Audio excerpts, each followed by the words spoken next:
Welcome ভাগ্যবার্তা অনুষ্ঠানে আপনাদের সকলকে স্বাগতম, প্রণাম।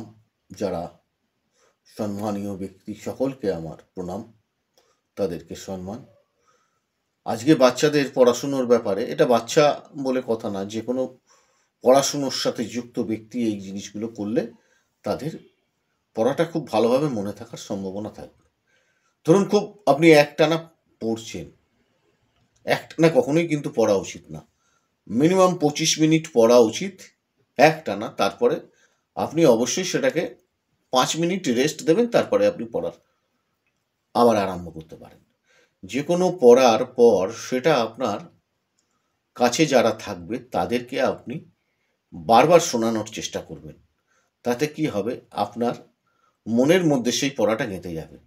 3 নম্বর পয়েন্ট, আরেকটা কথা হচ্ছে, আমি যেটা বলতে চাই সেটা আপনারা যদি মেনে চলতে পারেন তাহলে খুব বেটার দ্যান রেজাল্ট করবেন। পড়ার একটা নির্দিষ্ট আপনি টাইম করে নেবেন এবং ঘুমানোর একটা নির্দিষ্ট টাইম করে নেবেন। এছাড়া পড়াটার মধ্যে যে কোনো পড়া, যদি আপনার কোনো বাচ্চাকে পড়ান বা আপনি নিজে যদি পড়েন, সেটার মধ্যে ছড়া, গল্প ইত্যাদি, ছবি ইত্যাদির মাধ্যমে যদি যুক্ত করে পড়াটা করতে পারেন, তাহলে কিন্তু দারুণভাবে আপনার সেটা মনের মধ্যে গেঁথে যাবে। আর অবশ্যই উত্তর দিক পূর্ব দিক করে পড়বেন বলেছি।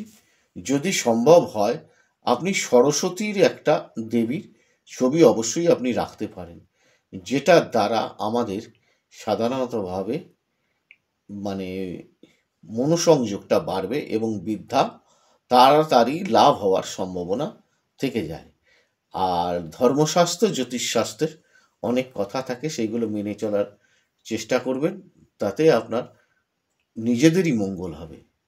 আমরা যারা শিক্ষার্থী রয়েছি, অবশ্যই শিক্ষা লাভের জন্য আপনি গলায় তুলসীর মালা ধারণ করতে পারেন বা সরস্বতী মন্ত্র ঐং ঐং সরস্বতী নমঃ এই মন্ত্র জপ করতে পারেন। এর মাধ্যমে আপনার মনোসংযোগের প্রভাবটা প্রবলভাবে বেড়ে যাবে এবং যেসব পরীক্ষার্থীরা রয়েছেন তাদের জন্য ওং ঐং সরস্বতী নমঃ এই মন্ত্র বললে কিন্তু বেটার দ্যান রেজাল্ট পাওয়া যায়। আরেকটা জিনিস আমি বলে দিচ্ছি, এর এক বিরাট একটা প্রভাব আছে, যেমন নীল সরস্বতীর একটা প্রভাব আছে। এই নীল সরস্বতীর দেবী হলো মা তারা, উগ্রতারা, একজটা এবং নীল সরস্বতী। এই সরস্বতীর মন্ত্র, নীল সরস্বতীর মন্ত্র আলাদা। আমি কোনো একদিন আপনাদের এই মন্ত্র ইলেকট্রনিক্স মিডিয়ার মাধ্যমে প্রদান করব, আপনারা শুনবেন। যদি সরস্বতী, মহাসরস্বতী মন্ত্র জপ করতে পারেন, যারা উচ্চশিক্ষার সঙ্গে যুক্ত রয়েছেন তাদের ক্ষেত্রেও ডেভেলপমেন্ট হবে। এই নীল সরস্বতী অনেকে কবচ ধারণ করে, এই কবচ ধারণ করলে মেমোরি শক্তি বেড়ে যায়। ওভারঅল আপনি যদি পড়াশোনাটা ঠিকমতো না করেন, তাহলে কিন্তু ওই কবচ ধারণ করেও আপনি পরীক্ষায় পাশ করতে পারবেন না। কবচ ধারণটা কি আপনার মেমোরি শক্তিটাকে বাড়িয়ে দেবে এবং আপনার মনে চট করে যেটা আপনি পড়বেন সেটাকে নিয়ে আসবে। যারা অনুষ্ঠানগুলো দেখছেন, শুনছেন, তাদেরকে অসংখ্য ধন্যবাদ। আপনারা লাইক, শেয়ার, সাবস্ক্রাইব করতে ভুলবেন না। আপনাদের ভালো থাকার জন্য এই অনুষ্ঠানগুলো করা। ঈশ্বর আপনাদের সকলের মঙ্গল করুক। আপনারা সকলে ভালো থাকুন।